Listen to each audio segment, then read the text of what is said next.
को जो भारत बंद किया गया था, ये भारत बंद पर्दे के पीछे कांग्रेस और बीजेपी ने मिलकर किया था।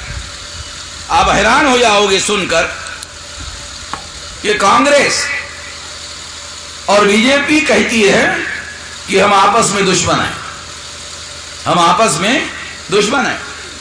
कांग्रेस कहती है हम बीजेपी के दुश्मन हैं, बीजेपी कहती है हम कांग्रेस के दुश्मन हैं। मगर मैं आपको बहुत बड़ा सबूत देना चाहता हूं। सरकार बीजेपी की है, बीजेपी को विदेशी लोगों ने चंदा दिया और कांग्रेस को भी विदेशी लोगों ने चंदा दिया।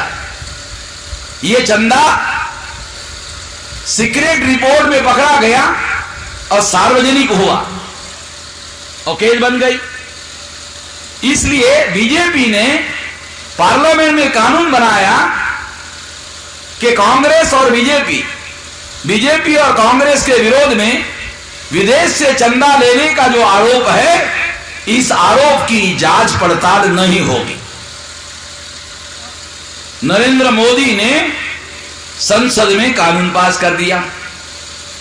अब नरेंद्र मोदी ने बीजेपी को बचाने के लिए कानून पास कर दिया होता तो समझ में आता, उसने कांग्रेस को भी बचाने के लिए कानून पास कर दिया। इसका मतलब यह है कि बीजेपी और कांग्रेस और बीजेपी चचेरे मौसेरे भाई है।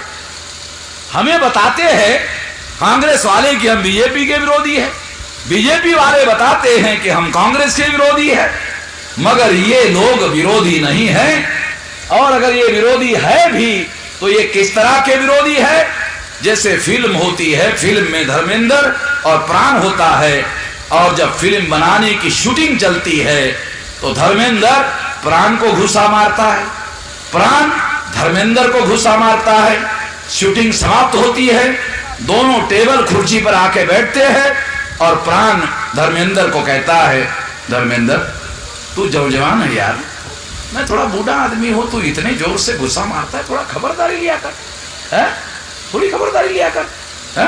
ये तो कम से कम मैं तो खबरदारी लेता हूं कि तेरे को ज्यादा गुस्सा ना लगे, मगर तू जवान आदमी है, तू इतने जोर से मारता है, कभी कभी कम से कम ध्यान तो रखा कि मैं थोड़ा बूढ़ा हूं, तेरे से उम्र में बड़ा हूं।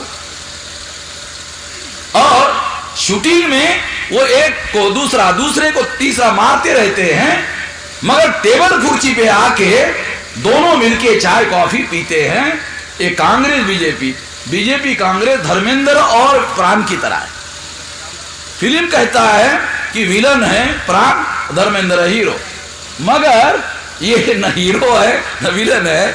हम लोगों को मूर्ख बनाने के लिए कांग्रेस और बीजेपी के लोग ये सारा का सारा तमाशा खेलते रहते हैं और हम लोग देखते हैं, फिल्म देखते हैं, हम बोलते हैं यार प्राण बहुत बुरा आदमी है। अरे काय का बुरा और काय का खरा, ये सारा नौटंकी वाला खेल है।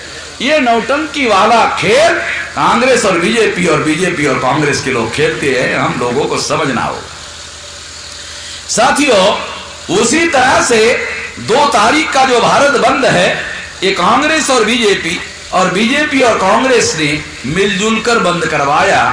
मगर ये लोग कभी जाहिर तौर पर SC ST के लोगों को नहीं कहा, ओपनली नहीं कहा, बल्कि शेड्यूल कास्ट के, शेड्यूल ट्राइब के जो कार्यकर्ता बीजेपी के थे और जो कार्यकर्ता कांग्रेस के थे, कांग्रेस के हाईकमान ने शेड्यूल कास्ट के कार्यकर्ताओं को काम पर लगाया, बीजेपी के हाईकमान ने शेड्यूल कास्ट के बीजेपी कार्यकर्ताओं को काम पर लगाया और दोनों ने मिलकर सोशल मीडिया में प्रोपेगेंडा किया और हमारे लोगों को मैदान में उतारा। ये कहकर उतारा कि एट्रोसिटीज का केस कमजोर कर दिया गया है, कानून कमजोर कर दिया गया है। जिन लोगों ने सोशल मीडिया में प्रोपेगेंडा किया, वहां कहीं पर भी कांग्रेस नहीं है, कहीं पर भी बीजेपी नहीं है, मगर बीजेपी के और कांग्रेस के SC ST के कार्यकर्ता को काम पर लगाया गया। तो इसके आप लोगों को आश्चर्य हुआ होगा कि कांग्रेस और बीजेपी और कांग्रेस के लोग मिलजुल कर ऐसा कैसे कर सकते हैं।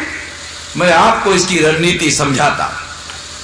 बीजेपी ने ये सोचकर प्लान बनाया कि अगर शेड्यूल कास्ट और शेड्यूल ट्राइब के लोगों का आंदोलन उग्र होता है तो क्या होगा। बीजेपी ने सोचा आंदोलन अगर उग्र हो गया तो ओबीसी का ध्रुवीकरण बीजेपी के समर्थन में हो जाएगा। कांग्रेस ने क्या सोचा, अगर एससी एसटी के लोग बीजेपी के विरोध में हो जाते हैं तो वो बीजेपी के शत्रु हो जाएंगे और 2019 के चुनाव में बीजेपी को परास्त करने के लिए कांग्रेस के अलावा उनके सामने कोई विकल्प नहीं रहेगा और हमें वोट देंगे।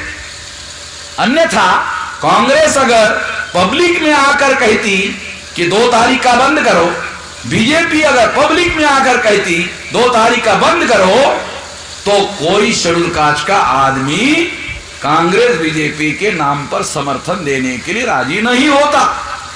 इसलिए उन्होंने गुप्त रूप से प्लान बनाकर काम किया। दूसरी बात, बीजेपी का इसके पीछे क्या मकसद था। बीजेपी का मकसद था शेड्यूल कास्ट शेड्यूल ट्राइब का अगर उग्र आंदोलन होता है तो ओबीसी का बीजेपी के समर्थन में ध्रुवीकरण हो जाएगा। आपको मैं इसका सबूत देना चाहता हूं।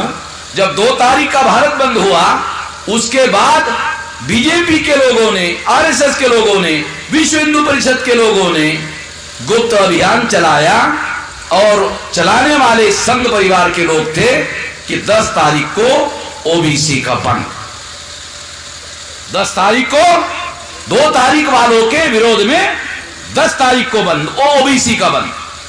मैंने ओबीसी के संगठनकर्ता लोगों को टेलीफोन किया, अरे भाई एससी एसटी के लोग तुम्हारे आरक्षण का समर्थन करते हैं तो तुम उनके विरोध में कैसा आंदोलन कर रहे हो, भारत बंद कैसा कर रहे हो। कहा कि हमने तो नहीं किया। ओबीसी के जो संगठन चलाने वाले लोग थे, मैंने उनको कहा अगर तुम नहीं चला रहे हो, तुमने बंद का ऐलान नहीं किया और तुम कह रहे हो इसके पीछे संघ परिवार है, तो तुमको मालूम है, समाज को थोड़ी मालूम है। तुम ऐसा करो, तुम सोशल मीडिया में घोषित करो कि हमारे ओबीसी संगठन का भारत बंद को समर्थन नहीं है। 8-10 ओबीसी संगठनों ने जब ऐलान किया तो 10 तारीख का ओबीसी बंद, भारत बंद विफल हो गया। नहीं तो भारत बंद करने के पीछे ओबीसी का ध्रुवीकरण बीजेपी के समर्थन में करवाने की योजना थी, वो योजना विफल हो गई। मैं आपको बताना चाहता हूं, कभी भी याद रखना, भविष्य में जब तक कोई जिम्मेदार संगठन और जिम्मेदार नेतृत्व आपको कोई आंदोलन करने के लिए ना कहे, तब तक आपको किसी आंदोलन में शामिल नहीं होना है, गार्ड बांधो। और अगर आप ऐसा नहीं मानोगे तो फिर बीजेपी और कांग्रेस के लोग गुप्त रूप से आप लोगों का इस्तेमाल करते रहेंगे। इससे आपको आने वाले समय में बचना होगा। ये मैं आपको हिदायत दे रहा हूं।